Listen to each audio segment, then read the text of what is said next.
Hi, my name is Sarah. Welcome to the Symptom Summary page tutorial. The Symptom Summary page summarizes the symptom data you entered. It includes tools to analyze the symptom trends over time. To access this page, go to the main menu and tap on the Symptom Summary option in My Data section. The data on this page is user-specific, so at the top of the page is a User Selection drop-down menu. Next is the customizable symptom watchlist for the selected user. The numbers displayed in the colored boxes on the right represent the severity levels from the most recently recorded symptom episodes. The color of each box indicates the relative severity of the symptom. On a scale of 1 to 10, the colors progress from green to yellow, then orange, and finally red. Tapping a colored box toggles the display between the severity level and the occurrence time of the most recent symptom episode. To the left of some colored boxes are up or down arrows. These arrows indicate whether the most recent symptom episode increased or decreased in severity compared to the previous episode. At the bottom of the page is the symptom graph, which plots the data entered for the selected user, symptom, and time period.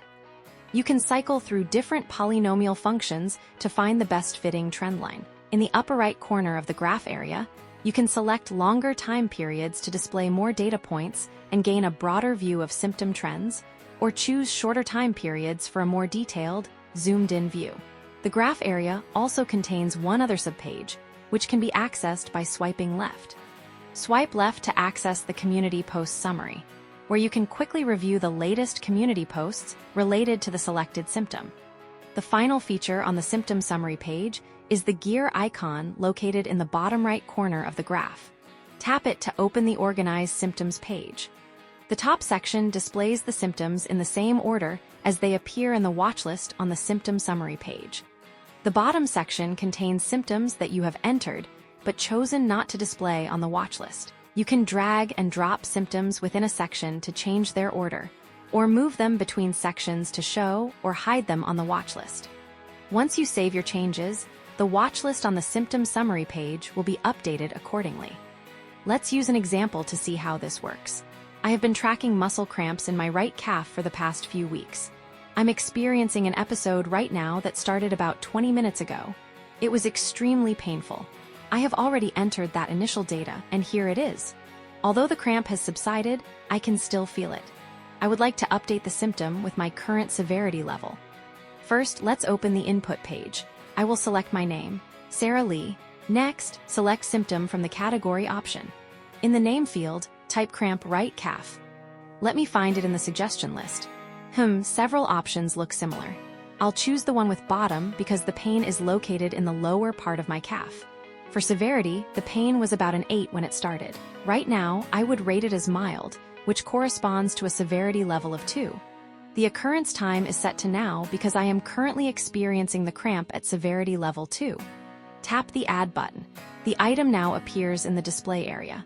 Finally, tap the Save Page button. The entry has now been saved to the 12U12 database. Let's see how this new entry appears on the Symptom Summary page. Cramp on right calf is the 12th item on the watch list. The colored box shows a severity level of 2, and the arrow points downward, which is correct because the symptom is less severe than in the previous entry when the cramp first started. The last data point on the graph is the entry I just added.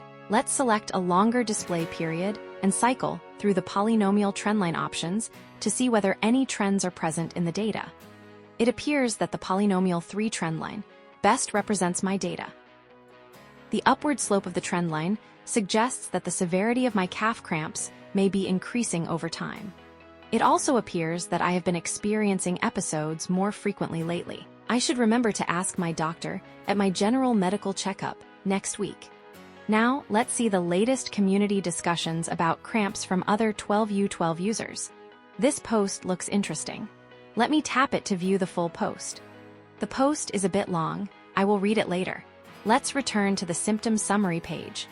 I would like to rearrange the order of my symptoms, so let's tap the gear icon to open the Organized Symptoms page. My right calf cramp symptom is currently 12th on the list. I'm going to move it higher so it is easier to find on the Symptom Summary page. Let's also move the acne symptom from the 13th position to the bottom section. I haven't had a pimple breakout for a while, so there is no need to keep it on the watch list. Let's save the changes and return to the symptom summary page. Perfect! Cramp on back of right calf is now at the top of the watch list, and the acne symptom that was previously number 13 is no longer shown. Check out our other features on the menu bar. Tap the section titles to watch more tutorial and how-to videos.